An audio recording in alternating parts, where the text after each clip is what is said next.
आपल्या सर्वांच्या जोरदार टाळ्यांच्या गजरामध्ये बहारदार सुरेल अशा सुलोचना चव्हाण यांनी गायलेल्या लावण्यांचा कार्यक्रम 16व वरीस धोक्याचं.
अशी मदमस्त ढोलकीची थाप जेव्हा आपल्याला ऐकायला येते तेव्हा महाराष्ट्राची लावणी पुढे गरजणार आहे हे आपल्या सर्वांच्या लक्षात येतं.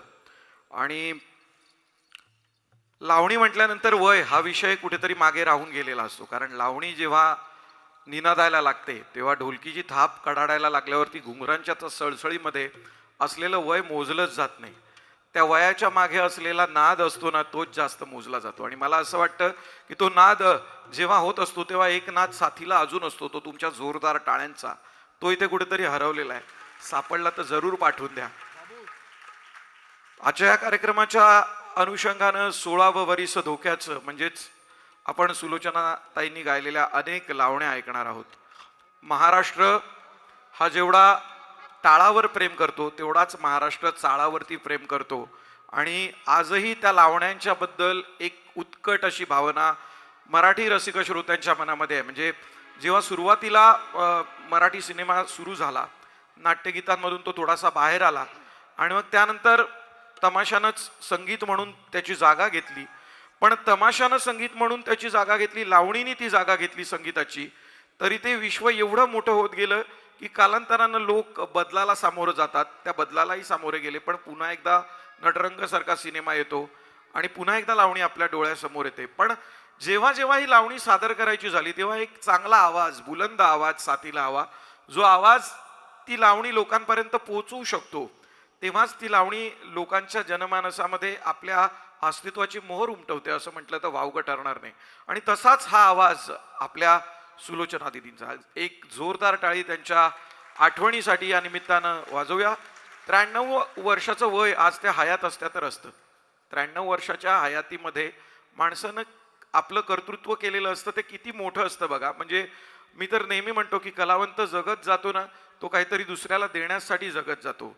या सुरेख आयुष्यामध्ये रेशमाचा एखादा किडा असतो ना, तो स्वतःच्या तुंकीतून धागा विणत जातो, तो या जगाचा निरोप घेतो. पण मात्र त्यांनी दिलेलं रेशीम अनेक वर्ष आपल्याला ऊब देत राहतं ना, कलावंत सुद्धा तसाच असतो.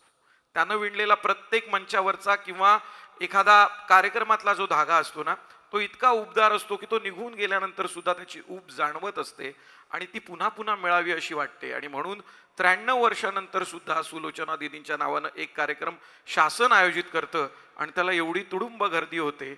हे त्यांच्या गाण्याचं आणि त्यांच्या लावणीचं यश आहे असं म्हटलं तर वावगं ठरणार नाही. गिरगावामध्ये वास्तव्य, सामान्य कुटुंबातला जन्म, पण तरीसुद्धा कुठेही गाणं न शिकता गाण्याच्याच दिशेनं केलेली वाटचाल आणि त्या गाण्यातून थेट आपल्या हृदयामध्ये अढळ असं निर्माण केलेलं स्थान, अशा सुलोचना चव्हाण. आपल्या आज आठवणीमध्ये त्यांचीच गाणी असणार आहेत. ढोलकी कडाडणारे, साथीला आमच्या सर्व संगीत साजिंद्यांचा, म्हणजे साजिंदे हा खरंच लोकनाट्य वगातला शब्द आहे खरं सांगायचं तर. कारण आता वाद्यमेळ किंवा आमचे ऑर्केस्ट्रेशन्स किंवा वादक वगैरे असं म्हणतात, पण मी मुद्दामून साजिंदे हा शब्द वापरतो कारण आज लावणी आहे. तर ह्या लावणीला आमचे सर्व वादक कलाकार साजिंदे साथ देणार आहेत त्यांच्यासाठी आणि आमच्या दोन्ही जबरदस्त अशा हरहुन्नरी गायिकांसाठी सुद्धा आपली जोरदार टाळी या कार्यक्रमामध्ये होऊन जाऊ द्या. हे फुलायचं वय आहे आणि ज्या वेळेला हे सुरेखचं फुलणं अस्तित्वात येतंय त्यावेळेस मला असं वाटतं की आईकडे नेहमी आपण काय मागणी करतो जेव्हा मुलगी वयात येऊ लागते, तर त्या वयात आलेल्या मुलीसाठी हा सुरेखचा क्षण आहे आणि त्या सुरेखच्या वयात आलेल्या मुलीचा सुरेख क्षण यानंतर आपल्याला अनुभवायला मिळतोय तो पुन्हा एकदा पदरावरती असलेल्या जरतारी मोराच्या मागणीतून त्यांच्याच लावणीतून. ऐकूया.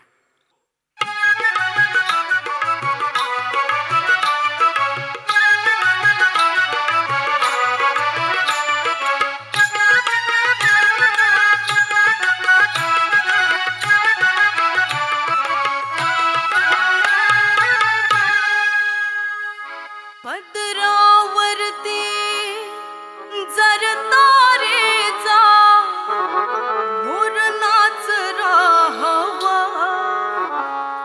आई मला नेसव शालू नवा, आई मला नेसव शालू नवा.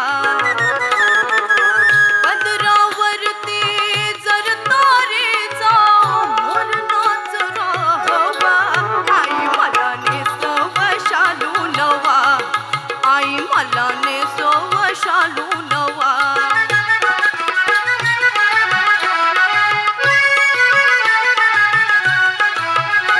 बांधिला सैल सर बुचडा मानेवरी, माळला सुरंगी गजरा गत्यावरी, मोकळ्या बटाया रुळते भाळावरी, केसावरती लहर उठविली फिरवून हळू कंगवा, आई मला नेसव शालू नवा, आई मला नेसव शालू नवा.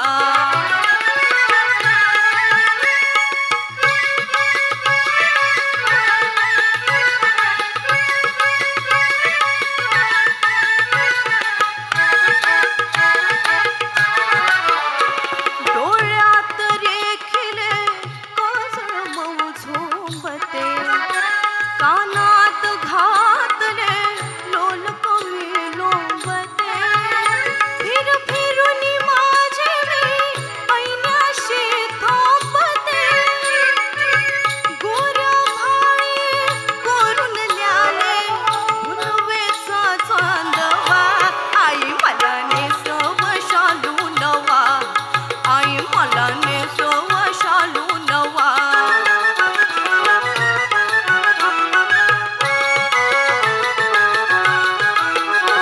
मज पहावयास येतील ग कोणते, पाहिले काल पण नवन मी जाणते, परिगुण सत्याच्या नजरे वाखाणते, नुसती येता सरीवरिया घुमतो ग फारवा, आई मला नेसव शालू नवा, आई मला नेसव शालू नवा.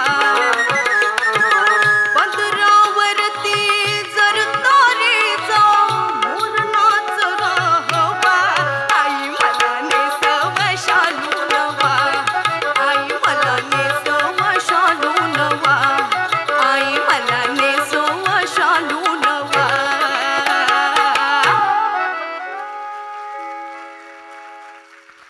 संज्योती जगदाळे यांनी हे आपल्यासाठी गीत सादर केलं.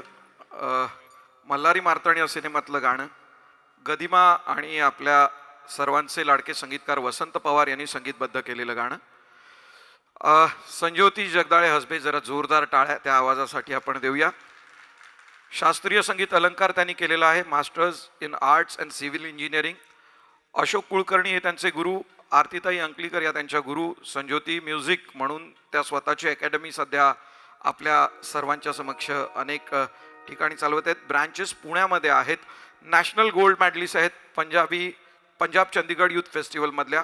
सारेगमप लिटिल चॅम्प टॉप 8 मध्ये आपण त्यांना पाहिलंय. तसंच सूर नवा ध्यास नावाच्या त्या 5व्या पर्वाच्या उपविजेत्या होत्या आणि तिथूनच त्यांच्या करिअरची सुरुवात झाली. अनेक नाटकांसाठी त्यांनी प्लेबॅक केलं आहे. रानटी या सिनेमासाठी त्यांनी प्लेबॅक सिंगिंग केलेलं आहे आणि मराठी इंडस्ट्रीमधलं पहिलं योडलिंग गाणं अनेक दिग्गज कलाकारांसोबत काम करण्याचा अनुभव हा त्यांच्या पाठीशी. जरा एकदा जोरदार टाळ्या आपण संज्योतीसाठी देऊया. कारण एका तेजाचा कार्यक्रम चालू असताना त्यासोबत संज्योती असणं म्हणजे खूप मोठं प्रकाशमान सुरुवात आहे असं या कार्यक्रमामध्ये म्हणायला हरकत नाही. आवाज येतोय माझा तुमच्यापर्यंत? तुमच्या टाळ्यांचा आवाज तितका कॉन्क्रीट येत नाही अजूनपर्यंत, का कोणास ठाऊक. कारण लोककला म्हटलं ना का काही गोष्टी शाश्वत असायला लागतात. तिथे असं खोटं लबाडी हा प्रकारच नसतो. एकदा पडदा उघडला की तुम्ही आणि आम्ही सादर करू ते खरं आणि तुम्ही पदरात टाकाल ते त्याहून खरं. त्यामुळे देताना कुठे हात मागे घेऊ नका एवढंच मी आपल्याला सांगेन. आजच्या कार्यक्रमात अनेक वेगवेगळ्या प्रकारच्या लावण्या सादर होणार आहेत. ही आत्ता जी लावणी आपण ऐकली ती खडी लावणी आपण त्याला म्हणू शकतो. पण लावणीचे अनेक प्रकार आहेत आणि त्या प्रत्येक लावणीच्या प्रकारामध्ये त्यांनी गायन केलं. लावणी थोडीशी वेस्टर्नाइज सुद्धा झाली. पुढची येणारी लावणी थोडीशी वेस्टर्न रिदमवरची लावणी आहे. संपदा माने आपल्यासाठी सादर करणार आहेत आणि संपदाचा परिचय सुद्धा मी आपल्याला करून देणार आहे.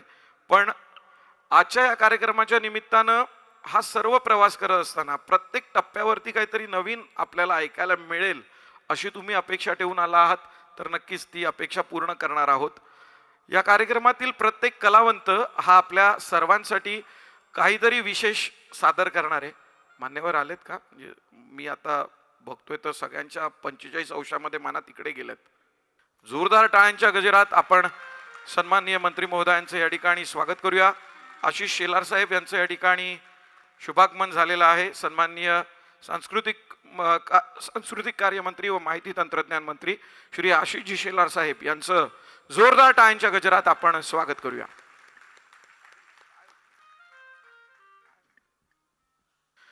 आपल्या सर्वांना या कार्यक्रमाच्या अनुषंगानं अनेक गोष्टी ऐकायला मिळतील असं मी सांगितलं. पण एक गोष्ट आवर्जून सांगतो. एक माणूस होता, तो एका मूर्तीच्या दुकानात गेला. त्याला एक मूर्ती आवडली. म्हणाला काय किंमत आहे? तर त्या माणसानं सांगितलं की साधारण एक 10,000 रुपये. 10,000 रुपये म्हणे कशाला काहीतरी उगाच सांगतोस म्हणे, एवढे पैसे लागत नाहीत. तो म्हणे नाही खरंच साहेब 10,000 रुपये किंमत आहे. तो थोडासा व्यवहारी प्रकारचा माणूस होता. त्यांनी सांगितलं की बघ साधारण ह्या मूर्तीसाठी तू जे काही मटेरियल वापरलंयस ते वापरायला तुला साधारण 2-1 हजार रुपये खर्च आला असेल. रंगकाम केलंय त्याचे 1,000 रुपये वगैरे आणि तू बाकी काय केलं असेल तर 1-2 हजार रुपये ठीक आहे. पण एवढे काय पैसे मागतोस? तो म्हणाला नाही साहेब तुम्ही सांगताय ठीक आहे सगळी गोष्ट, पण यात मी ना एक चिमूटभर माती टाकलेली आहे. ती थोडीशी महाग आहे.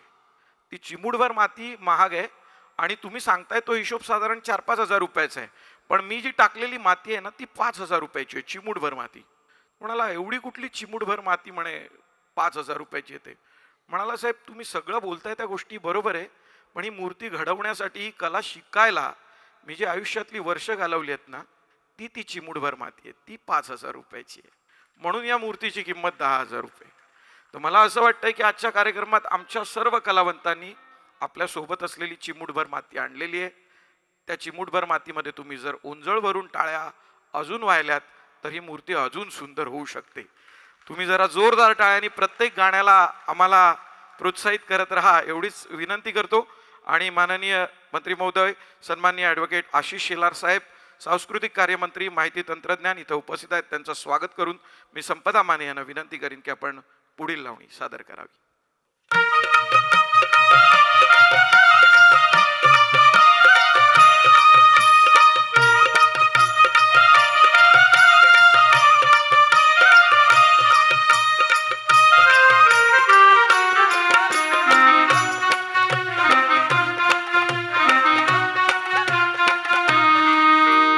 पाहुणा पुण्याचा आलाय ग बघून येडा चालाय ग. पाहुणा पुण्याचा आलाय ग अन बघून येडा चालाय ग. 16व वरीस सरलंय ग माझं लगीन नुकतंच ठरलंय ग. पाहुणा पुण्याचा आलाय ग अन बघून येडा चालाय ग. 16व वरीस माझं लगीन नुकतंच ठरलंय ग.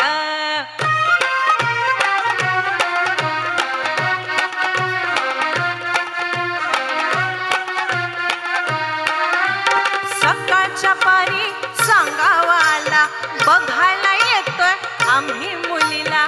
सकाळच्या पारी सांगावाला बघायला येतोय आम्ही मुलीला.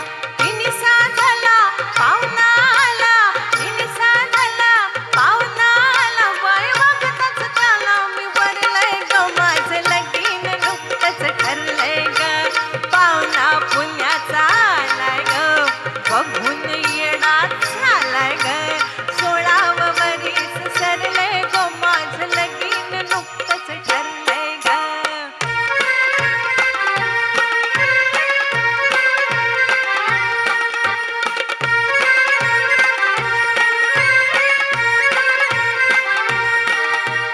घरदार छाती रुबाब मोठा, चोरून बघतोय होईल बोभाटा. अंगावर माझ्या फुटलाय काटा, कळतात बरं का पुरुषाच्या वाटा. कसं काळीज त्यानं चोरलंय ग, माझं लगीन नुकतंच ठरलंय ग. पाहुणा पुण्याचा आलाय ग, बघून येडा झालाय ग. 16वं वरीस सरलंय ग, माझं लगीन नुकतंच ठरलंय ग.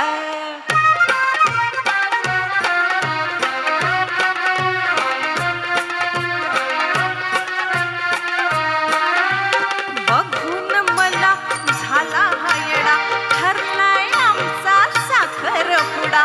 बघून मला झाला हा येडा, ठरलाय आमचा साखरपुडा.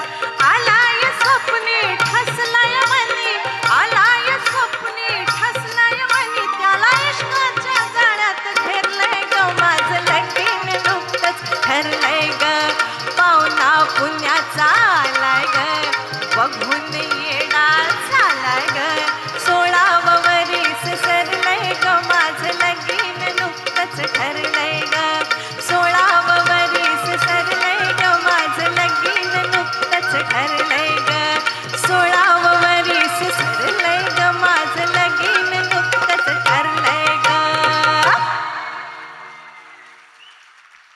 सौ Sampada Mane Kadam, M A music, M A English, संगीत विशारद, भारतामध्ये द्वितीय क्रमांक, संगीत अलंकार, भारतात प्रथम क्रमांक, सांगीतिक गुरु म्हणून संगीताचं प्रथम शिक्षण प्रसिद्ध हार्मोनियम वादक द्वारकानाथ पै आणि डॉक्टर विनोद ठाकूर देसाई यांच्याकडे झालं. 2005 ते 2016 दरम्यान सलग 11 वर्ष शरद बेनाडीकर यांच्याकडे जयपूर अत्रौली घराण्याची गायकीचा शास्त्रशुद्ध तालीम त्यांनी केलेली आहे.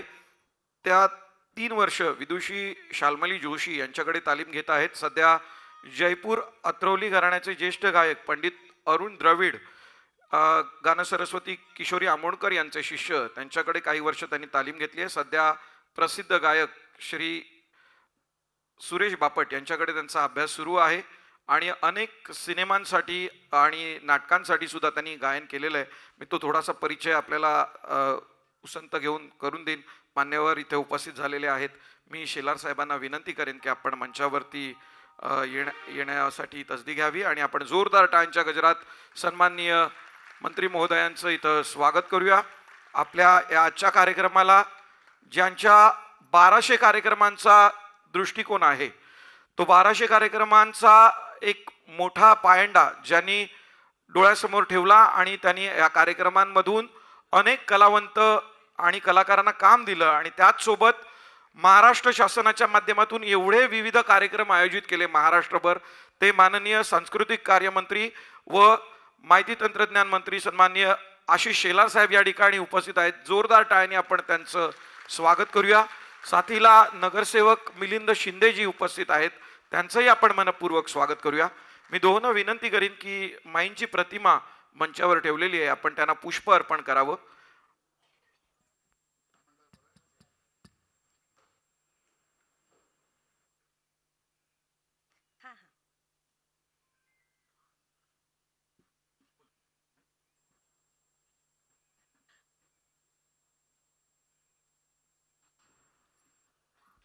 यानंतर कार्यक्रम अधिकारी श्री मिलिंद बिर्जे साहेबांना मी विनंती करीन की सर्वप्रथम आपण मंत्री महोदयांचे या ठिकाणी स्वागत करूया. ॲडव्होकेट आशिष शेलार साहेब यांना पुष्पगुच्छ देऊन त्यांचं स्वागत करतील कार्यक्रम अधिकारी श्री मिलिंदजी बिर्जे. तसंच या कार्यक्रमाला उपस्थित मान्यवर नगरसेवक श्री मिलिंद शिंदे साहेब यांना सुद्धा या ठिकाणी स्नेहांकित केलं जाईल. आणि मी साहेबांना विनंती करीन की या कार्यक्रमाला शुभेच्छापर आपण 2 शब्द बोलावेत.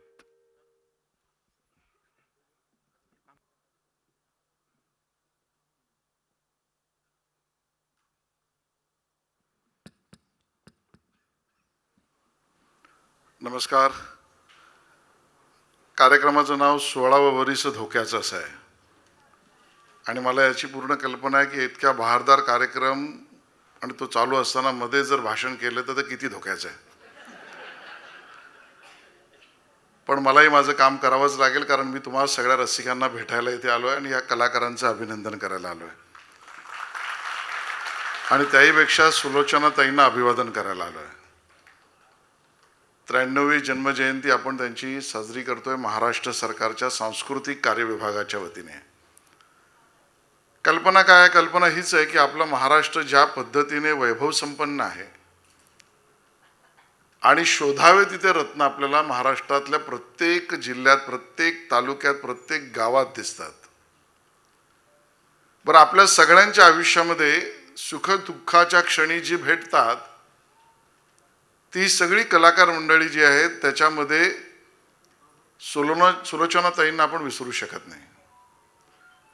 आठवलं तर लक्षात येतं की आपल्या लहानपणी असेल, आपल्या आईच्या आवडीचे गाणं असतील आणि आता रिमिक्सच्या जमान्यात सुद्धा ज्यांच्या लावण्या या आजच्याही युवकाला वेड लावतात आणि आपल्या त्यावेळेच्या तारुण्याला जागृत करतात आणि आपल्या आयुच्या आनंदाची लहर चेहऱ्यावरची आपल्याला आठवण करून देतात. इतकी ताकद सुलोचना ताईंच्या संगीतामधली आहे. खऱ्या अर्थाने लहानपणापासूनच त्यांना असलेला आसक्ती, कलाबद्दल त्याच्याबद्दलची आवड, मी चुकत नसेल तर 11व्या वर्षीच त्यांनी या सगळ्यातल्या कलाविश्वात पाऊल ठेवलं आणि कधीच मागे वळून बघितलं नाही. आज दीनानाथमध्ये हा कार्यक्रम करताना आमचा हेतू हेच आहे की सुलोचना ताईंचं कर्तृत्व म्हणजे मराठी मातीचं असलेलं कर्तृत्व आहे. सुलोचना ताईंचं कर्तृत्व म्हणजे स्त्री शक्तीचा आवाज आहे. सुलोचना ताईंचं कर्तृत्व म्हणजे महाराष्ट्रातल्या लोककलेच्या लावणी सम्राज्ञीचा नाद, सूर आणि लय त्या ठिकाणी, आणि म्हणून आजचा कार्यक्रम माझ्यासाठी विशेष आहे. आमचा प्रयत्न राहिला आहे की पूर्ण महाराष्ट्रभर कुठे कार्यशाळा असेल, कुठे संवाद असेल, कुठे सांस्कृतिक कार्यक्रम असेल, कुठे चर्चासत्र असेल, एका वर्षामध्ये ज्याचा उल्लेख आपण केलात की 365 दिवसामध्ये यावेळेला आम्ही रेकॉर्ड ब्रेक तुमच्या सगळ्यांच्या आशीर्वादाने दिवस 365 पण कार्यक्रम केलेत 1200. आज पार्ल्यातला दुसरा कार्यक्रम आहे. मी आत्ता टिळक मंदिरमधून जाऊन आलो आहे आणि तिथे ज्योत्स्नाताई देवधर ज्यांनी कादंबरी आणि कथा यामध्ये आपलं नाव असं कोरलं की तो कालखंड पूर्ण ज्यांच्या कथा कादंबरीने फुलून गेला, त्या ज्योत्स्नाताई देवधर यांच्या जन्मशताब्दीचा कार्यक्रम टिळक मंदिरमध्ये, तिथे कथाकथन, वाचन, संगीत. आणि त्याआधी मी सानपाड्याला गेलो होतो. तिकडे 5 दिवसाचा तंबू बांधलाय आपण, तंबूतील तमाशा फड महोत्सव 5 दिवसाचा चालू आहे आणि अशा पद्धतीचे कार्यक्रम सातत्याने करतो आणि ही आपली ताकद आहे. काही देश असे असतील की ज्यांच्याकडे, मला त्याच्यावर आलोचना नाही करायची, पण ही ताकदच नाही आहे. आपल्याकडे सर्व काही आहे, संगीत आहे, कला आहे, लोकवाद्य आहे, लोकनृत्य आहे, लोकभाषा आहे, लोकसाहित्य आहे आणि हे जपवलं पण पाहिजे आणि त्याचा प्रचार प्रसार पण केला पाहिजे. आणि म्हणून मुख्यमंत्री देवेंद्र फडणवीसजींनी आम्हाला निर्देशित केलं की तुला खातं देतोय, खातं म्हटलं तर थोडं वाईट वाटतं, विभाग म्हणतो, तर हा विभाग देतोय. त्या विभागाचं काम असं करा की आपल्या या मराठी माणसाच्या किंवा महाराष्ट्राच्या संस्कृतीला जतन संवर्धन तर आपण असे कार्यक्रम करूच, पण ते प्रचार आणि प्रसार सुद्धा केला पाहिजे. ही सेवा करा आणि ते कार्यक्रम आपण सगळे करतो आहोत. आज या सगळ्या कलाकारांचं मी पुन्हा एकदा धन्यवाद देईन. त्यांच्या परिवारातले सुलोचनाताईंच्या सगळी मंडळी आले त्यांचं धन्यवाद व्यक्त करीन. आणि जास्त धोका न पत्करता 16 मिनिटाच्या आत माझं भाषण मी बंद करतो. आपल्या सगळ्यांना शुभेच्छा देतो आणि असाच आशीर्वाद मागे ठेवा. खूप कार्यक्रम विकास तर करूच, पण विरासत सोडून नाही. मोदीजींनी सांगितलं आम्हाला विरासत से विकास तक. आणि त्यामुळे ही विरासत आहे आपली. सुलोचनाताई आपली विरासत आहे.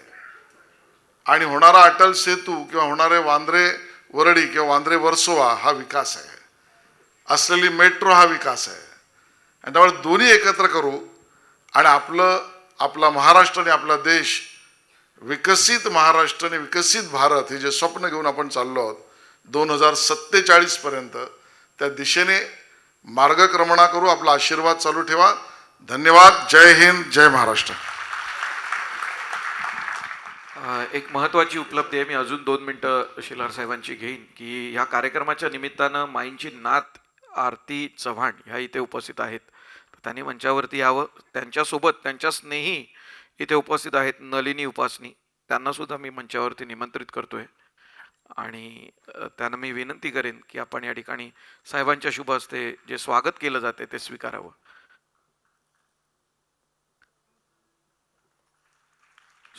सुलोचनाताईंच्या नात आरती चव्हाण या ठिकाणी उपस्थित आहेत.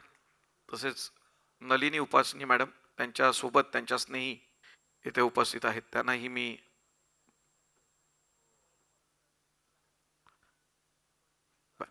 ठीक आहे, हरकत नाही. पुन्हा एकदा साहेबांचे आभार. आपले सुद्धा आभार. धन्यवाद. मी आरतीजींना विनंती करेन की या निमित्तानं शक्य झालं तर आपण थोडा संवाद थोड्या वेळाने त्यांच्याशी साधूच. कारण मला वाटतं की मी काही वाचिक बोलण्यापेक्षा त्या जेवढा अधिकारिक आजीबद्दल बोलतील ते तुम्हाला जास्त आवडेल.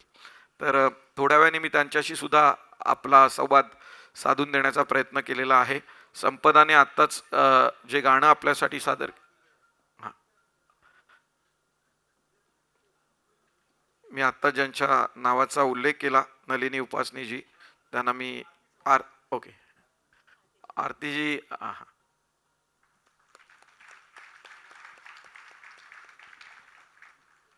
तसेच या कार्यक्रमाच्या अनुषंगाने 2 मिनिटं साहेब अजून घेतोय मी आपली.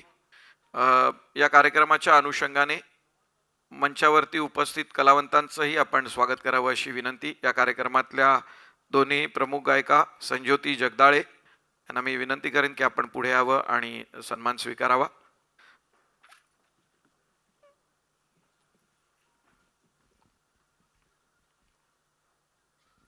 जोरदार टाळ्यांच्या गजरात आपण त्यांचं स्वागत करूया, ज्यांच्या आवाजानं या कार्यक्रमाची सुरुवात झाली. आणि संपदा माने त्यांच्यासाठी सुद्धा जोरदार टाळ्या. पांडुया सिनेमासाठी आपण जे केळेवाली गाणं ऐकता ते ह्यांच्याच आवाजातलं आहे बरं का. जरा जोरदार टाळ्या त्यांच्यासाठी झाल्या पाहिजेत.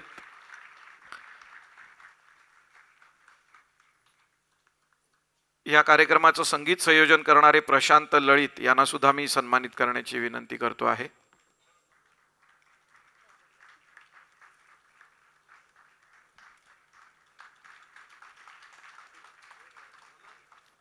मी आता मान्यवरांना स्थान ग्रहण करण्याची विनंती करतोय.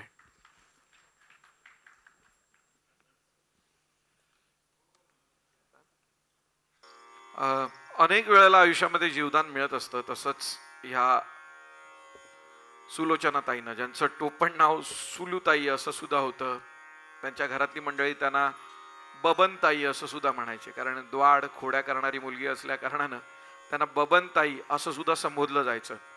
त्यांना अनेकदा जीवदान मिळालं. म्हणजे त्या आयुष्याची जेव्हा आत्मचरित्राच्या रूपानं पानं लिहितात किंवा कुणाकडून लिहून घेतलेलं आहे त्यांनी ते, तेव्हा त्या सांगतात की कुठे गाय उधळली तेव्हा गायीच्या पायाखाली येता येता वाचली, तर कुठेतरी कृष्णेकाठी आई आंघोळीसाठी गेली असताना अचानकपणे एक पाण्याचा लोट आला आणि त्याच्यामधनं वाहून जाता जाता 2 दगडामध्ये अडकल्यामुळे वाचली. असं अनेक ठिकाणी त्यांच्यासोबत झालं. आणि संपूर्ण आयुष्यामध्ये आपल्या कुठेतरी एक असा क्षण असतो की ज्या वेळेला आपल्याला काही आभास होतात. तर तसे काही भास काही आभास सातत्यानं तिला होत राहायचे आणि ते बऱ्याच संपूर्ण आत्मचरित्राच्या पानामध्ये आपल्याला वाचायला मिळतात, बघायला मिळतात. पण मला असं वाटतं की त्यासुद्धा एक मोठा आभासच होता ना लावणी क्षेत्रातला. त्यांच्या माध्यमातून जेवढं आपण ऐकलं ते आजही पुन्हा तसंच ऐकायला मिळावं अशी मनाला अभिलाषा असते, पण सारंच शक्य होत नाही. पण तरीसुद्धा मला खात्री आहे की असंच असतं ना की कुठेतरी पावसाचं पाणी चातक पितो तसेच आपण चातक असतो, पण आता पाऊस पडणारच नसेल तर काही आपण तहानलेले राहू शकत नाही. त्यामुळे कुठेतरी ती तहान भागावी म्हणून अशाच गोड गळ्याच्या गायकांच्या माध्यमातून हा कार्यक्रम साकारला जातोय. त्या दोन्ही गायकांसाठी पुन्हा एकदा जोरदार टाळे येऊ दे. मी पुन्हा एकदा संज्योतीला पुढची लावणी सादर करण्याची विनंती करतो.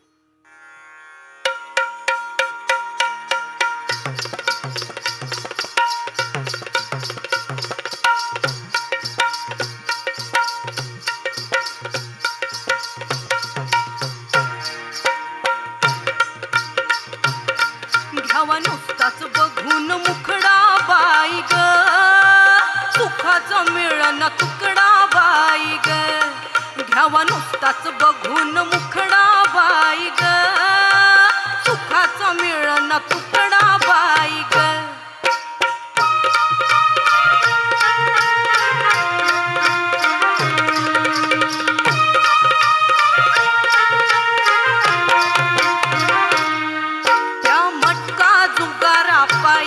ह्याची कमाई त्यातच जाई, ह्या मटका जुगारा पायी ह्याची कमाई त्यातच जाई.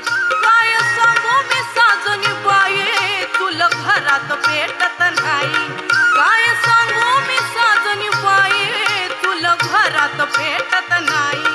भजी पावाचा लावलाय उकडा बाई ग, सुखाचा मिळन तुकडा बाई ग. घ्यावा नुसताच बघून मुखडा बाई ग, सुखाचा मिळन तुकडा बाई ग.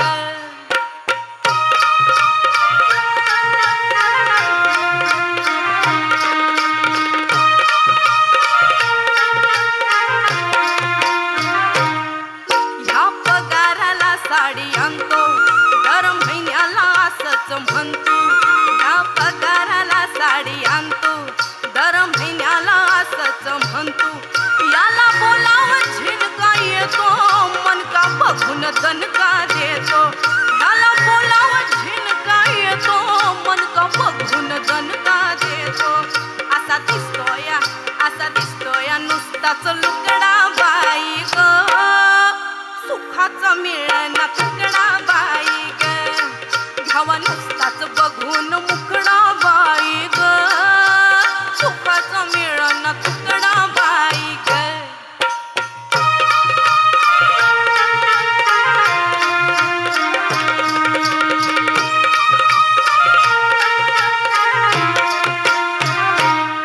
कर्जवालही आला आडवी, पण करी तो उडवा उडवी.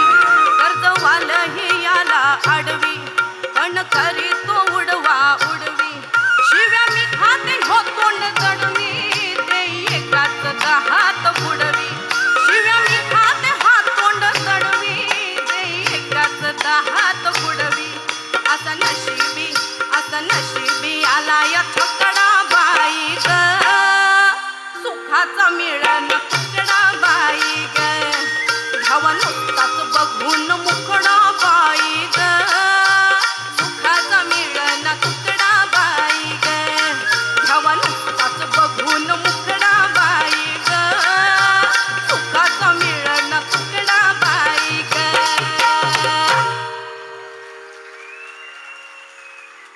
मला वाटतं तुकडा या शब्दाचा किती तुकडा पाडावा तेवढंच कमी आहे ह्याच्यामध्ये. म्हणजे तिने गाताना तो तुकडा पाडलाय तो वेगळा आहे, त्यांनी तिकडे ढोलकीचा तुकडा वाजवला तो वेगळा आहे, आणि तुम्ही तुकड्या तुकड्यामध्ये टाळ्या वाजवताय त्या पण वेगळ्या आहेत. जरा आपण सगळे एकाच तुकडीत असल्यासारखं वाटलं पाहिजे नाही का, तेव्हा जरा जोरदार टाळ्या पुन्हा या गाण्याच्या निमित्तानं झाल्या पाहिजेत. 1900 हा एकट्याने दिला तर कसा होईल. ठीक आहे, वन्स मोर. हे दुसऱ्या पानावर गेले होते, थांबा वेळ लागेल थोडासा. आलो ना आपण पुन्हा एकदा रिव्हर्स गिअरला. ओके.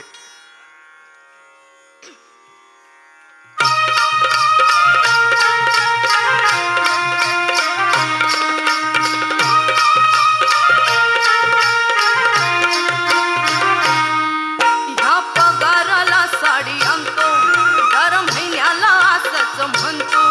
ह्या पगाराला साडी आणतो, दर महिन्याला असंच म्हणतो. याला बोलावं झिणका येतो, मन का बघून दणका देतो. याला बोलावं झिणका येतो, मन का बघून दणका देतो. असा दिसतोय नुसताच लुकडा बाई ग, सुखाचा मिळन तुकडा बाई ग. घ्यावा नुसताच बघून मुकडा बाई ग, सुखाचा मिळन तुकडा बाई ग. घ्यावा नुसताच बघून मुकडा बाई ग, सुखाचा मिळन तुकडा बाई ग. घ्यावा नुसताच बघून मुकडा बाई ग, सुखाचा मिळन तुकडा बाई ग.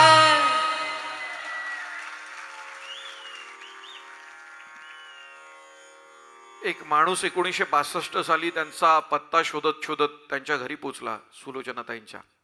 अगदी केस विस्कटलेले, मळकट कपडे, कळकट मळकट असा माणूस अचानकपणे दारात आला. त्यांनी त्यांची ओळख करून दिली आणि सांगितलं की तुम्ही सुलोचनाबाई ना, तुमच्याकडनं एक लावणी आम्हाला करून घ्यायची. तोपर्यंत त्या विशेष लावणी गात नव्हत्या, पण ते गाणं जेव्हा त्यांच्यासमोर ठेवलं गेलं आणि तो कागद त्यांनी पाहिला, त्यानंतर त्या व्यक्तीने ओळख करून दिली. त्या व्यक्तींनी ओळख करून दिल्यानंतर त्या म्हणाल्या गाणं बिणं आपण नंतर बघू, पहिलं मला एक गोष्ट सांगा, तुम्ही जेवलायत का? त्या माणसाच्या डोळ्यात टचकन पाणी आलं, कारण त्यांना अजूनपर्यंत आयुष्यामध्ये अनेक माणसांनी इतर बऱ्याच गोष्टी देऊन बरंच काढून घेतलं होतं आणि नको ते देऊन, आता थेट बोलायचं झालं तर अपेयपान देऊन अनेक गोष्टींमध्ये फायदा मिळवला होता. त्या माणसाच्या डोळ्यात पाणी तरळलं होतं आणि तो माणूस एवढंच म्हणाला की खूप गोष्टी लोकांनी माझ्याकडून काढून घेतल्या, पण कुणीतरी आयुष्यात पहिलं भेटलंय ज्याने मी असा तडफडत कुठेतरी पोहोचल्यानंतर जेवलायत का म्हणून विचारलं. त्याने आनंदाचे 2 घास खाल्ले आणि मला वाटतं तिथेच ह्या सुराची, संगीताची आणि आवाजाची एकत्र गट्टी जमली. ती आलेली व्यक्ती होती संगीतकार वसंत पवार. सिनेमा होता रंगल्या रात्री अशा, आणि त्यांच्या आत्मचरित्रामध्ये त्या लिहितात की आयुष्यभरामध्ये मी एक वेळ देवाला विसरेन, पण मी वसंत पवारांना विसरणार नाही. ही खऱ्या अर्थानं त्यांनी दिलेली त्यांच्यासाठी एक शाश्वत दाद आहे असं म्हणायला हरकत नाही. तर त्याच सिनेमातलं बहारदार गीत आपल्यासाठी संपदा सादर करते. आपण जोरदार टाळ्यांच्या गजरात तिचं स्वागत करूया.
वर लवते जशी चवळीची शेंग, हा डौल झोक हा नटा रंगीचा ढंग, वालावर लवते जशी चवळीची शेंग, हर घडीला नखरा नवा, हर घडीला नखरा नवा, डोळा होडावा झाकून फेके नजरेची बरशी, मला हो म्हणतात लवंगी मिरची, मला हो म्हणतात लवंगी मिरची, तिला हो म्हणतात लवंगी मिरची, तिला हो म्हणतात लवंगी मिरची.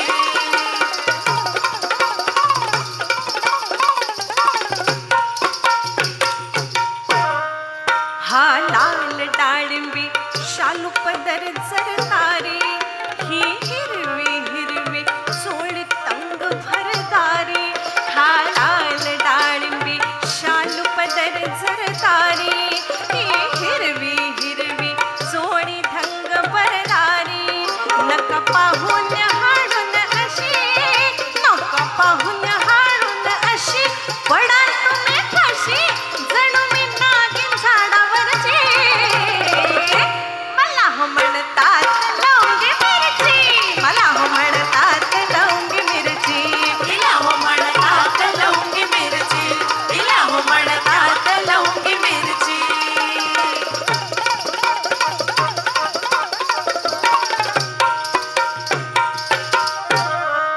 या तिखटपणावर जाऊ नका हुळहुळून, घायाळ शिकारी हरणी जाईल पळून, या तिखटपणावर जाऊ नका हुळहुळून, घायाळ शिकारी हरणी जाईल पळून, हिरव्या रानात दिसते उठून, हिरव्या रानात दिसते उठून, नका घेऊ खोडून, अहो मी पावणे 12 घरचे, मला हो म्हणतात लवंगी मिरची, मला हो म्हणतात लवंगी मिरची, तिला हो म्हणतात लवंगी मिरची, तिला हो म्हणतात लवंगी मिरची.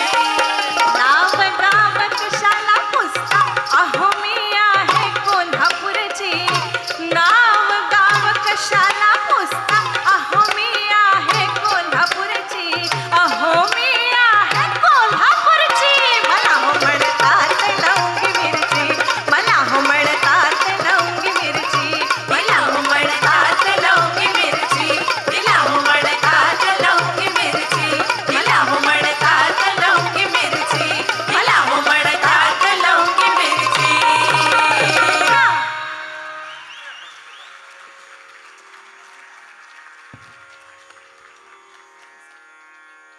हा. काय परत एक तिकीट लावून कार्यक्रम करणार आहोत आम्ही या कार्यक्रमाचा. काय आपण एका कार्यक्रमामध्ये जास्तीत जास्त गाणी सादर करायचा प्रयत्न करूया. मला माहिती आहे काहीतरी नवीन पाहिलं की सगळं पुन्हा एकदा पाहावंसं वाटतं, पण त्या नादामध्ये आपण पुढचं काहीतरी चांगलं बघायचं राहून जातो. इतकंच सांगेन की वाटेत फुलं वेचत नका राहूत, पुढल्या वाटेतल्या कळ्या म्हणतायत येताय का कोमेजून जाऊ. तेव्हा आपण जरा थोडी पुढची गाडी पकडूया. संपदा माने कदम, लग्नानंतरच्या त्या कदम आहेत, आणि सुलोचनाताई या माहेरच्या कदम होत्या. सो जिनके नाम में दम है वही कदम होते असं म्हणायला काही हरकत नाही. आणि म्हणून ही जोरदार बॅटिंग त्यांनी केलेली आहे.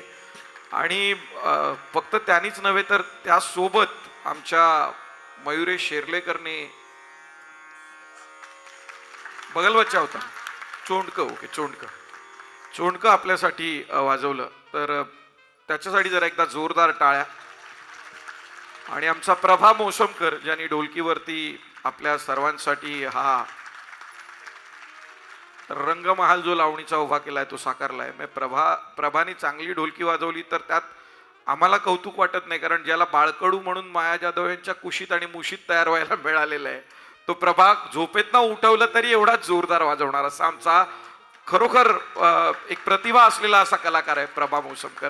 अनेक वर्ष वेगवेगळ्या चर्मवाद्याच्या माध्यमातून आपल्या बोटाची जादू तो दाखवतोय आणि महापालिकेतली स्वतःची नोकरी सांभाळून कार्यक्रम तो सादर करतोय असा आमचा प्रभा मोसमकर.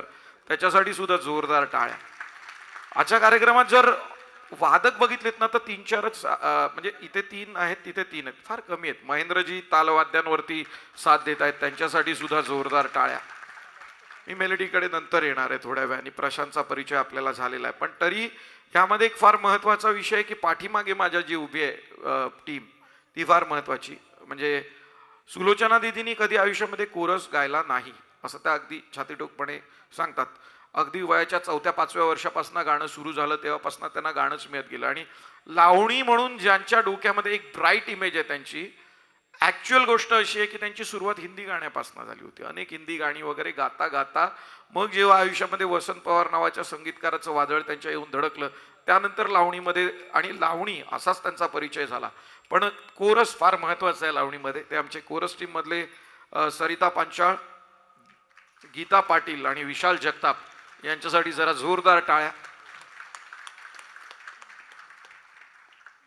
आपल्याला मी आत्ता जे नाव सांगितलं वसंत पवार, त्यांना कोणी त्या काळामध्ये एवढे प्रतिभावान संगीतकार असून सुद्धा वसंत पवार किंवा वसंतराव असं म्हणत नव्हते, त्यांना वशा म्हणायचे. एक सिनेमा होता, त्या सिनेमासाठी 12 गाणी गदिमांनी लिहिली होती. ती 12 गाणी संगीतबद्ध करायचीत म्हणून त्यांना कुठनं तरी शोधून आणलं, कारण 12 पिंपळावरचा मुंजा म्हणतो तसा वसंत पवार प्रकार होते. त्यांना कुठून तरी शोधून आणलं आणि त्यांना ती 12 गाणी दिली आणि सांगितलं की यांना चाली लावून झाल्या की त्यानंतर जरा आमची गाठभेट करून द्या, मग आपण बघू. तर ते दिलेले कागद जे होते ते फक्त त्यांनी डोळ्याखाली साधारण थोडा वेळासाठी घातले आणि म्हणाले अण्णांना बोलून घ्या, चाली झाल्यात म्हणून सांगा. तर जे देवतळे म्हणून होते ते म्हणाले की अरे काहीतरी उगाच सांगू नका, अडचण होईल, अण्णा चिडतील. म्हणे नाही, बोलून घेऊन या. आणि एकापेक्षा एक सरस चाली हो, एकापेक्षा एक सरस चाली त्यांनी त्या काही वेळामध्ये मल्हारी मार्तंड या सिनेमा करता साकारल्या. अशा प्रतिभावान संगीतकारासाठी आपण एकदा जरा जोरदार आदरांजलीपर टाळ्या देऊ. आणि पुढल्या टप्प्यावरती आपल्या सर्वांसाठी पुन्हा एक वार एक बहारदार लावणी एकत्र सादर करतायत त्या दोघी सुद्धा. जगदीश खेवुडकरांची रचना आहे, पुन्हा एकदा संगीत वसंत पवारांचं. सुलोचना चव्हाण यांनीच गायलेली लावणी सवाल माझा ऐका या सिनेमातली ही बहारदार लावणी ऐकूया.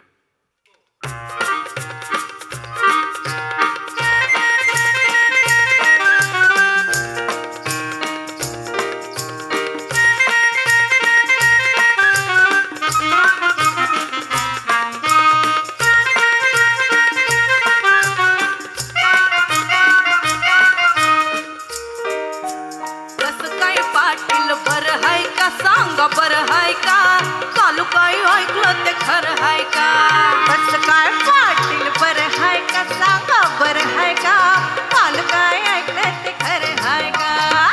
अहो तुम्ही ते नाही तुम्ही, अहो चष्मेवाले तुम्ही, अहो नाही नाही नाही नाही फेटेवालं तुम्ही, सांगा काल काय ऐकलं ते खरं हाय का.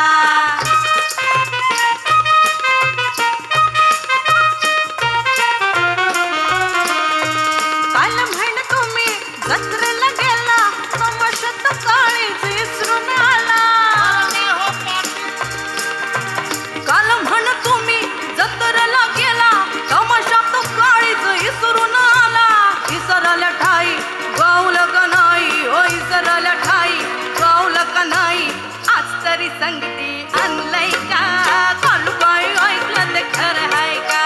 खरं हाय का, खरं हाय का, खरं हाय का, सांगा काल काय ऐकलं ते खरं हाय का.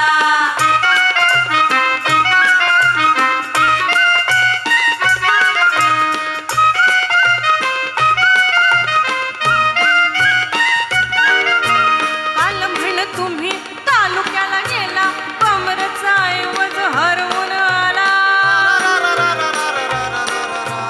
काल म्हण तुम्ही तालुक्याला गेला, कमरेचा ऐवज हरवून आला. केली वाट मारी सांच्या पारी, अहो केली वाट मारी सांच्या पारी, आज काय शिल्लक राहिलंय का, काल काय ऐकलं ते खरं हाय का. खरं हाय का, खरं हाय का, खरं हाय का, सांगा काल काय ऐकलं ते खरं हाय का.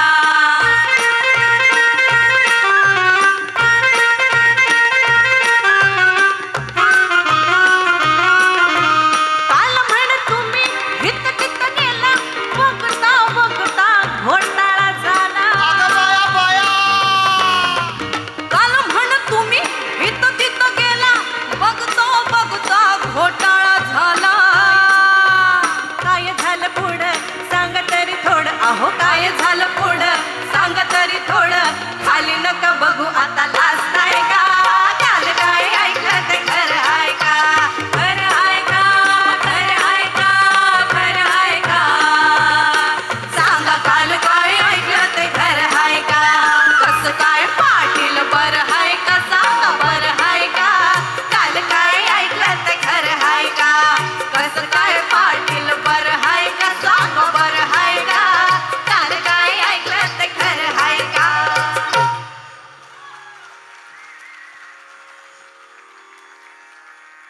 कार्यक्रमाच्या निमित्तानं आवर्जून एक गोष्ट सांगेन की आजचा हा कार्यक्रम जेव्हा सादर होतोय तेव्हा आपण सुलोचना दिदींची आठवण काढतोय. सुलोचना असं म्हटलं की कन्फ्युजन असतं नाही का, नेमक्या कोणत्या सुलोचना. पण मी सांगतो की जगात चांगलं बघायचं असेल तर दोन डोळे असणं गरजेचं आहे. लोचन, सुलोचन, बरोबर आहे ना. या मराठी चित्रजगताकडे पाहण्यासाठी आपल्याला दोन सुंदर सुलोचन खरंच मिळाले. एक होते ज्याने आपल्याला ममता आणि वात्सल्य दाखवलं आणि दुसऱ्या लोचनाने आपल्याला लावण्य विश्व आपल्या आवाजातून साकारून दाखवलं. मला वाटतं दोन्हीच सुलोचन या सिनेमाला लाभले. सिनेमाचं भाग्य होतं, त्याच्यासाठी आजही आपण उपकृत आहोत आणि आजन्म उपकृत राहू. या कार्यक्रमामध्ये माझ्या डावीकडे जरी बसले असले तरी नेहमीच कार्यक्रमांमध्ये उजवं वाजवणारे आणि अत्यंत सुरेल अशा बासरीनं साऱ्यांचं मन मोहून टाकणारे असे संदीप कुलकर्णी यांच्यासाठी आपण जोरदार टाळ्या देऊया. बासरी या वाद्यामध्ये 6 छिद्र असतात, 7वं छिद्र नसतं. सूर 7 आहेत पण बासरीला छिद्र 6 आहेत. मी थोडं जास्त बोलतोय कारण त्यांच्या ढोलक्या सुद्धा सुरामध्ये लागत आहेत. काही जणांना चलविचल असते, किती बोलतोय, दुसरी एक लावणी. मी सांगणं माझं काम आहे की त्या सगळ्या गोष्टी जुळून आणायच्या असतात, मध्ये गॅप द्यायचा नसतो, म्हणून कुठेतरी फुटेज घेऊन बोलावं लागतं. तर फार महत्त्वाची गोष्ट असते की 6 छिद्र असतात आणि 7वं छिद्र स्वतःला बनवून वाजवायचं असतं, तेव्हा ती बासरी तुमच्या कानातून हृदयात पोचते. अशी ही व्यक्ती आहे. जरा जोरदार टाळ्या त्यांच्यासाठी. आणि आमचे प्रशांत लळित, मला वाटतं तुम्ही संगीत क्षेत्रात कार्यक्रम ऐकण्यासाठी जात असाल तर प्रशांत लळित हे नाव तुम्हाला नवीन नाही. ह्या दोघेही शांत आहेत कारण त्यांचा सूर सांभाळण्यासाठी प्रशांत आहे. तेव्हा जोरदार टाळ्या प्रशांत लळित ह्याच्यासाठी आपण देऊया. नाही तर गायक अशांत असतात. आणि मध्ये जे बसलेलं आहे ते प्रशांतच प्रोडक्शन, अर्थात आमचा गंधार. आपण जोरदार टाळ्या त्यांच्यासाठी देऊया. म्हणजे हाही एक सूर आहे पण त्या सुराला सुरावटीमध्ये त्यांनी खूप छान आणलेलं आहे आणि गंधार अतिशय उत्कृष्ट वाजवतो. आणि अलीकडच्या अनेक कार्यक्रमामध्ये गंधार वडिलांची साथ करतो असं म्हणायला हरकत नाही. कधीतरी वडील सुद्धा त्याची साथ करतील, मला खात्री आहे. पण वडिलांनी त्याला साथीला घेणं, त्याला एक चांगला धडा देणं आणि गंधार तू कार्यक्रम क्षेत्रात येणं ही खूप मोठी उपलब्धी आहे. आमचा आवाज आपल्यापर्यंत बाबू शेडगे पोचवत आहेत, त्यांच्यासाठी जरा जोरदार टाळ्या. नावाने फक्त बाबू आहे, काम बाप असतं माणसाचं या. आणि पुन्हा एकदा कमिंग टू सॉन्ग. चांगले वाईट अनुभव येत असतात माणसाला, तशातलाच एक अनुभव. एक सद्ग्रस्त होते विश्वनाथ मोरे नावाचे, त्यांनी शाहीर पठ्ठे बापूरावांच्या लावण्यांना चाली लावल्या आणि बाईनं सांगितलं की बाई मी चाली लावल्यात, जरा बघता का. त्यांना त्या चाली आवडल्या. ते म्हणाले कुठेतरी माझ्यासाठी शब्द टाका. तर केशवराव भोळे हे त्यावेळेला आकाशवाणीचे प्रमुख होते, तर त्यांच्याकडे त्यांनी शब्द टाकला. त्या ज्या काही लावण्या होत्या पठ्ठे बापूरावांच्या त्या सादर झाल्या. पुढे अचानकपणे त्यांना अनेक ठिकाणी ब्रेक मिळाला. त्यांनी अनेक ठिकाणी ओळखी बाईंच्याच माध्यमातून काढल्या. ते स्वतः मोठे झाले. पण नंतर एक क्षण असा आला की एकदा समोरासमोर येऊन सुद्धा त्या माणसाने चक्क त्यांना ओळख नाही दिली. ज्या व्यक्तीने आपल्याला कुठेतरी रेकमेंड केलेलं असतं, आपण त्या माणसाला विसरून चालत नाही. पण त्यांनी मनामध्ये कुठेही वैषम्य ठेवलं नाही, कारण जे चांगलं होतं ते दुसऱ्यांसाठी गेलं असं म्हणत त्या स्वतःचं काम करत राहिल्या. पण विठ्ठल शिंदे या व्यक्तींचं नाव ते आवर्जून घेतात, कारण विठ्ठल शिंदे जेव्हा केव्हा मुलाखत देण्यासाठी सामोरे जात तेव्हा माझ्या करिअरमध्ये सुलोचना चव्हाण नसत्या तर माझं करिअर घडलं नसतं असं आवर्जून सांगत त्या विठ्ठल शिंदेनी संगीतबद्ध केलेली पुढची लावणी आपल्यासाठी सादर होते. ही लावणी लिहिण्यासाठी देवकीनंदन सारस्वत यांचे परिश्रम आहेत आणि ही विठ्ठल शिंदे यांची संगीतबद्ध केलेली लावणी आपल्यासाठी पुढील टप्प्यावरती सादर होते. ऐकूया. संज्योती सादर करते.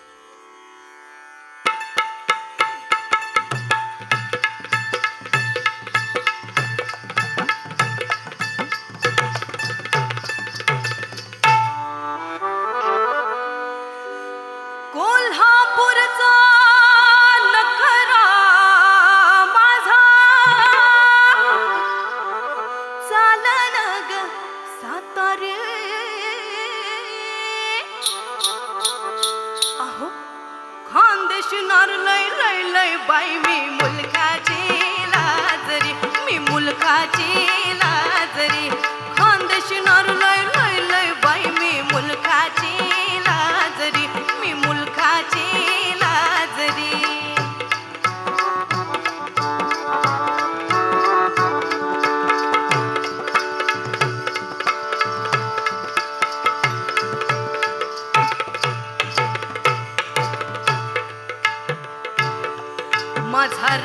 गेलाय दूर, लागे माझ्या जीवाला घोर.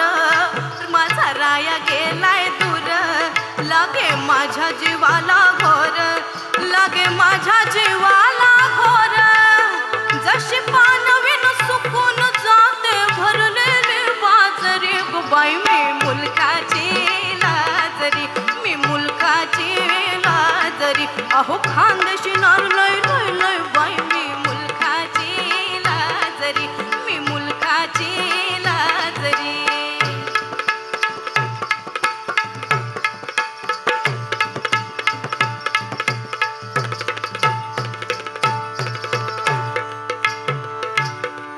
ही जखम कुणाला सांगा मी दाखवू, ही जखम कुणाला सांगा मी दाखवू. प्रेमान आता मी कुणावरी रागावू, प्रेमान आता मी कुणावरी रागावू. कोणी मला द्या धीरता हो, झाले मी पावरी. बाई मी मुलकाची लाजरी, मी मुलकाची लाजरी. अहो खानदेशी नार लय लय लय, बाई मी मुलकाची लाजरी, मी मुलकाची लाजरी.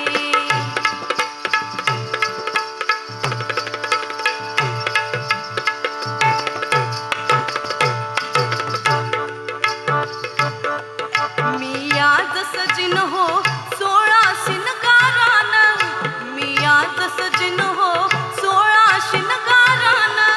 अन खास देईन मी लाजून हो प्रेमान, अन खास देईन मी लाजून हो प्रेमान.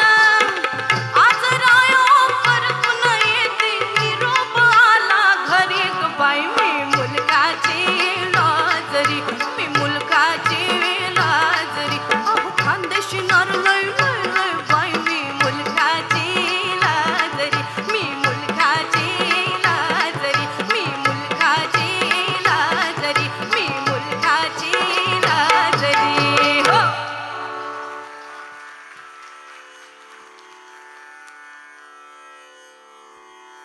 बाईंनी जी गाणी लिहिली, बाईंनी जी गाणी गायली, त्यामध्ये गीतकारांचं एक फार मोठं योगदान आहे. आणि ते योगदान त्यांनी कधीच वजा केलं नाही. त्यांच्या यशामध्ये सातत्यपूर्ण त्यांचा उल्लेख आपल्याला आढळतो. राजा बडे यांनी एक गाणं लिहिलं होतं आणि ते गाणं संगीतकार म्हणून श्रीनिवास कळेंकडे गेलं. त्यांनी चाल त्याची बनवली खरी, पण कॉन्ट्रॅक्टमध्ये कुठेतरी ते बॉन्डेड होते. आणि त्यामुळे शंकरराव कुलकर्णी असं जेव्हा ते गाणं रेडिओवरती प्रकाशित झालं तेव्हा नाव आलं. पण काही वर्षांनी तेच गाणं सुलोचना दीदींकडनं गाऊन घेण्यात आलं. सुलोचनाताईंनी ते गाणं गायलं आणि ते गाणं अतिशय वेगळ्या पद्धतीचं गाणं. म्हणजे आपण तमाशा असा शब्द उच्चारला की मग आपल्याला ती बैठक आठवते, मग त्या बैठकीमध्ये रंगलेला विडा आठवतो. तर तो विडा रंगवणारं ते गाणं होतं. आणि खरं सांगायचं तर बाईंना आयुष्यात व्यसन कुठलंच नव्हतं, फक्त एकच व्यसन होतं, ते पानाचं. कधीतरी एका रेकॉर्डिंगमध्ये बालकराम यांच्यासोबत गाताना त्यांचा आवाज लागेना, म्हणून तो आवाज लागत नाही तर कोणीतरी सांगितलं की पान खा, त्यातला जो कात असतो त्याने घसा मोकळा होतो. तर म्हणून त्यांनी ते पान खाल्लं आणि मग त्यानंतर तो कात असा काही त्यांच्या ओटी रंगला की कायम त्यांना ते पान मात्र लागे. म्हणजे कलाकारांना काही थोड्याफार सवयी असतात, त्यातलं हे पान. पण मला वाटतं तो जो कंठामध्ये पानाचा रस होता ना, तो या पुढल्या लावणीमध्ये उतरलाय, तो दर्द या लावणीमध्ये उतरलाय. आणि कंपोजिशन अर्थात कोणाचं, श्रीनिवास कळेंचं. म्हणजे ज्यांचं गाणं गायचं म्हणजे एक मोठी ताकद हवी. तर असं जबरदस्त गाणं यानंतर संपदा आपल्यासाठी सादर करते. मला वाटतं आपल्याही कार्यक्रमाचा विडा रंगला पाहिजे, त्यासाठी तुम्ही थोडासा टाळ्यांचा कात टाकायला हरकत नाही. मी चुना लावायचं काम करणार नाही, एवढी गॅरंटी देतो.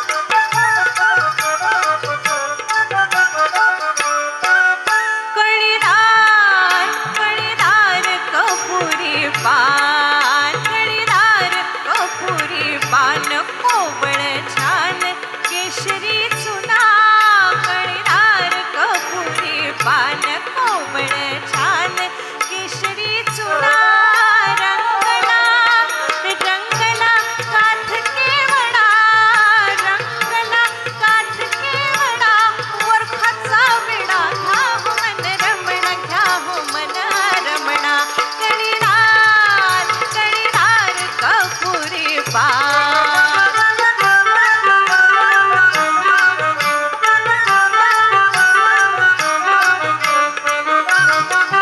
बारीक सुपारी निम चिकनी घालून बारीक सुपारी निम चिकनी घालून जायपत्री वेलची लवंगवरी दामून जायपत्री वेलची लवंगवरी दामून बांधले तसे या मुडीत पंचा प्राण बांधले तसे या मुडीत पंचा प्राण घ्या रंगत करी मर्दुनी घ्या रंगत करी मर्दुनी चतुर्दश गुणी सख्या सजना सख्या सजना सख्या सजना कळीदार कपुरी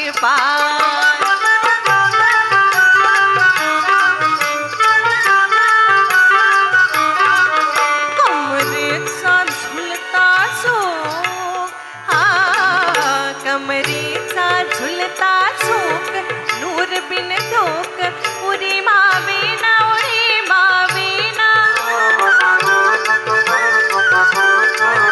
काजळी नजरची निमिनी चांदणी रैना छेडिता लालडी मुलाम तुमची गुलाम झाले सजना हो झाले सजना पाय पैंजण छुल्लक चैना पाय पैंजण छुल्लक चैना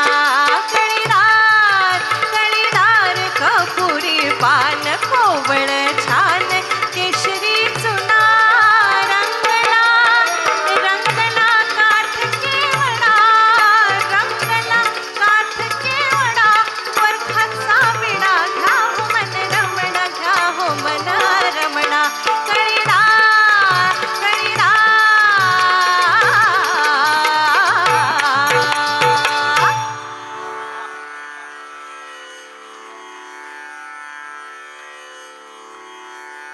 आवडतंय ना मनापासून? जरा एकदा जोरदार टाळ्या पुन्हा लावणीसाठी झाल्या पाहिजेत सर्वांच्याच. या कार्यक्रमातील पुढील लावणीकडे जाताना आठवण करून देईन की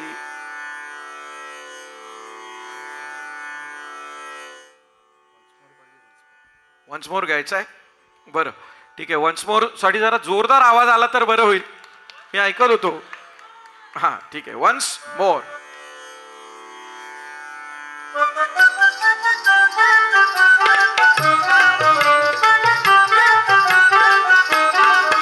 कमरेचा झुलता चोक कमरेचा झुलता चोक नूर बिन धोक उरी मावेना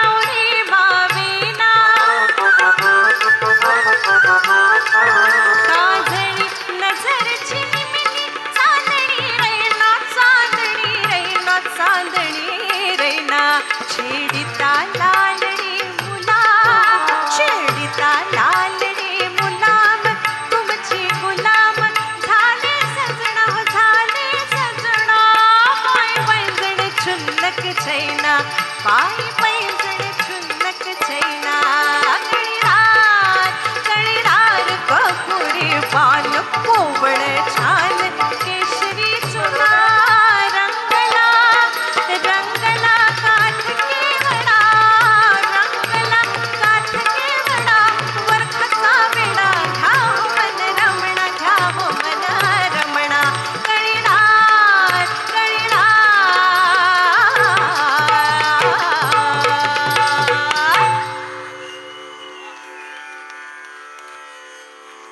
पुन्हा एकदा सर्व वादकांसाठी जोरदार टाळ्या, आमच्या संपदासाठी सुद्धा जोरदार टाळ्या. कारण प्रतिभावान अशी गायक कलाकार मंडळी आणि वादक मंडळी या मंचावरती आहे. पुढल्या टप्प्यावरती आपण जेव्हा म्हणजे लावणी चाललेलं आहे, आमच्या पराग खोत साहेबांनी ह्या 16वं वरीस धोक्याचं कार्यक्रमाची निर्मिती केलेली आहे. पण आता थोडंसं मी सुलोचनाताईंच्या 16व्या वर्षाकडे जाणार आहे. म्हणजे त्या काळामध्ये परकर पोलक्यामध्ये असल्यापासून त्यांनी गायला सुरुवात केली होती आणि कमालीची गाणारी गायिका म्हणून त्यांची ओळख ही लोकांपर्यंत पोहोचली. हळूहळू जेव्हा रेकॉर्डिंगचा माईक त्यांच्या जवळपास येऊ लागला तेव्हा कार्यक्रमांमधून गाणारी मुलगी रेकॉर्डिंगसाठी जेव्हा जायला लागली, पहिल्या रेकॉर्डिंगच्या वेळेला त्यांच्या डोक्यावर असलेल्या माईकला त्यांनी पाहिलं आणि रेकॉर्डिस्टनी सांगितलं की तुम्ही जर चुकलात तर हे टानकन येऊन डोक्यात पडतं. आता त्या भीतीने शेवटी त्यांना बरोबर गायलाच लागलं. कारण 4थी पर्यंत शिक्षण झालं होतं. 4थी पर्यंत पोद्दार ह्या गिरगावातल्या शाळेमध्ये त्यांचं शिक्षण झालं आणि 4थी पर्यंत शिकलेली ही बाई आपल्याला अनंत काळासाठी टिकेल असं संगीत देऊन गेली. म्हणजे महाराष्ट्राचा इतिहास आहे हो. तो बहिणाबाई चौधरी असू दे किंवा सिंधुताई सपकाळ असू दे किंवा आत्ताच्या घडीला सुलोचनाताई असू दे, शिक्षण कमी असलं तरी महाराष्ट्राची बाई किती प्रगल्भ असते आणि अनेक काळ टिकेल असं आपल्याला देऊन जाते. याचं हे मूर्तिमंत उदाहरण आहे खरं सांगायचं तर. आणि अशाच अनुषंगानं वेगवेगळ्या ठिकाणी प्रवास त्यांचा कार्यक्रमाच्या निमित्तानं घडत गेला. बालपण असताना सुद्धा आईवडिलांच्या कुठेतरी लक्षात आलं की हिचा आवाज लोकांना आवडतोय आणि त्यातनं कुठेतरी अर्थार्जन होतंय. 15 रुपये पहिली मिळालेली त्यांची बिदागी हळूहळू वाढत गेली आणि हिंदी गाण्यांमध्ये सुद्धा, गुजराती गाण्यांमध्ये सुद्धा त्यांनी लीलया वावर केला. वेगवेगळ्या भाषातून, अगदी तमिळसारख्या भाषेमधून सुद्धा मराठीतून गाणं लिहून घेऊन त्यांनी गाणं सादर केलं. हे त्यांचं यशच म्हणावं लागेल. आणि एवढं सारं सादर करत असताना त्या प्रवासाच्या प्रत्येक टप्प्यावरती जर त्या कोणाचं उत्तराई होऊ इच्छितात तर परमेश्वराचं नव्हे, कारण देव देव करत बसणाऱ्या मी नाही, मी माझ्या रसिक श्रोत्यालाच मायबाप मानलं असं सांगणाऱ्या ह्या सुलोचनाताई आहेत. आणि म्हणूनच आज त्यांचा कार्यक्रम तुम्हाला समर्पण करताना आम्हाला मनापासून आनंद होतोय. मी सुरुवातीला उल्लेख केला की त्यांच्या करिअरची सुरुवात ही लावणीनी नव्हती झाली. अनेक प्रकारच्या विविध भाषिक गाण्यांनी त्यांच्या करिअरची सुरुवात झाली. लावणी हा एक टप्पा होता आणि त्यानंतर लावणी ही ओळख झाली. त्यामुळे हिंदी काहीतरी सादर व्हायला हवं अशी आमची इच्छा आहे. पण मी 16वं वरीस अनाऊन्स केलेलं आहे, तर त्या हिंदी गाण्याकडे आपण जाणार आहोत. पण त्या अगोदर ते गाणं जे आपल्या सगळ्यांच्या ओठावर आहे आणि या कार्यक्रमाचं टायटल आहे, यानंतर आपल्यासाठी सादर होते.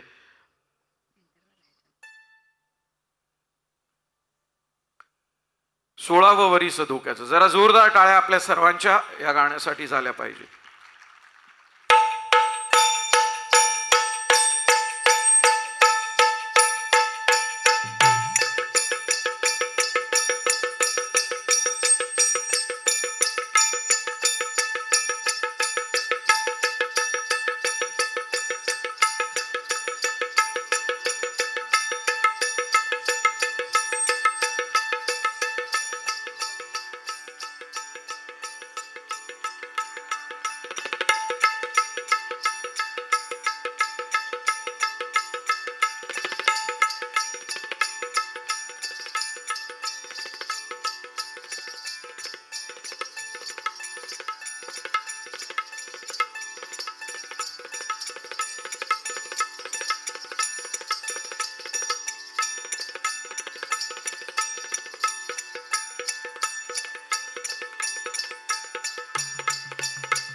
पौर्णिमा भुलली ग रात रुपेरी फुलली ग अन मला पौर्णिमा भुलली ग अंगावरती सांडू लागला अंगावरती सांडू लागला टिपूर चांदण रुप्याचा अन 16व वरीस धोक्याचं ग 16व वरीस धोक्याचं 16व वरीस धोक्याचं ग 16व वरीस धोक्याचं 16व वरीस धोक्याचं ग 16व वरीस धोक्याचं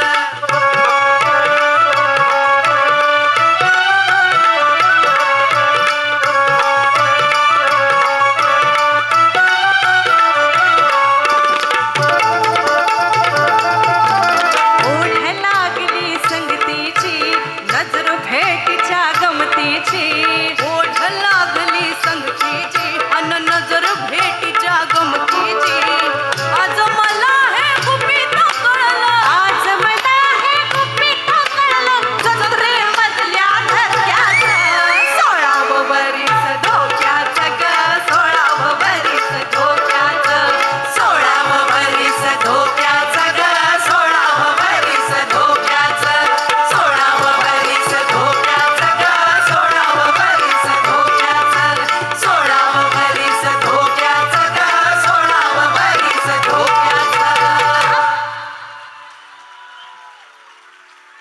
हा वन्स मोर येणारच होता.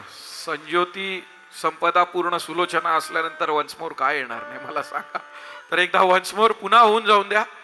मी थांबवणार नाही. हा वन्स मोर व्हायलाच पाहिजे. फक्त त्याच्यामध्ये जरा जोरदार टाळ्यांचा टिकवा आपण जरा लावून टाकूया.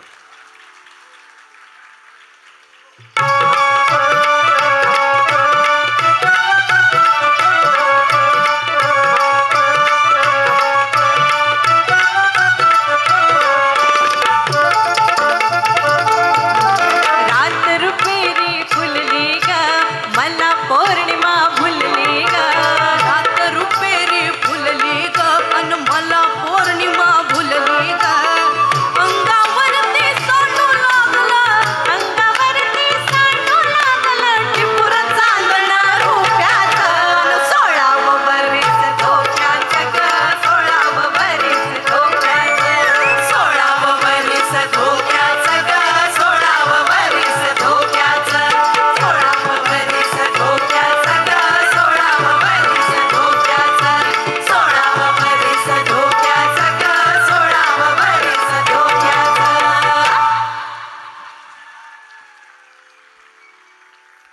गंमत अशी आहे की 16व वरीस मराठीत म्हटलं तरी धोक्याचं असतं आणि हिंदीमध्ये तू कितने बरस की मैं 16 बरस की एक 2 बरस जरा दूर राहणं म्हणजे अंतर ठेवायचंच आहे 16व्या वर्षी. पण काही गोष्टीला मगासपासून थोडंसं अंतर होतं आहे. त्या 2 महत्त्वाच्या गोष्टी उरकून घेतो.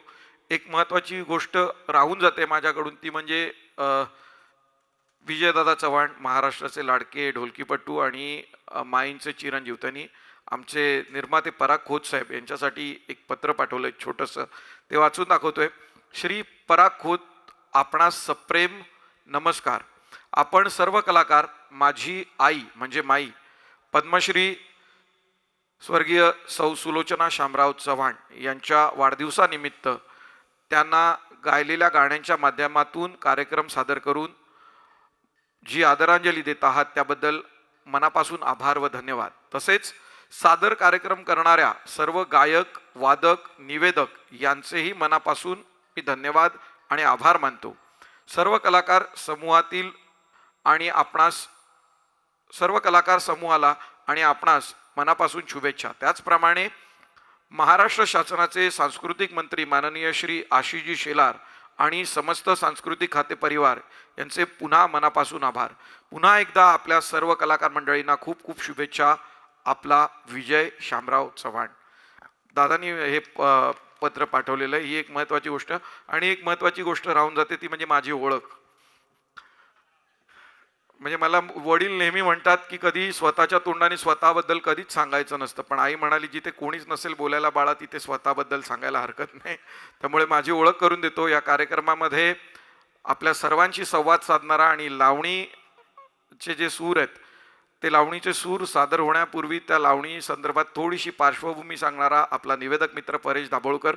मी माझी प्रदीर्घ ओळख करून देऊ इच्छित नाही, कारण प्रदीर्घ जर मी ओळख करून दिली तर इंटरव्हल छोटा घ्यावा लागेल आणि नेमका तोच आता यानंतर होणार आहे. फक्त एवढंच आहे, तुम्ही बाहेर गेलात की तुमच्या डाव्या बाजूला गेल्यानंतर तिकडे कॅन्टीन आहे, तिथे चहा वडे समोसा सगळ्याची व्यवस्था आमच्याकडून केलेली आहे.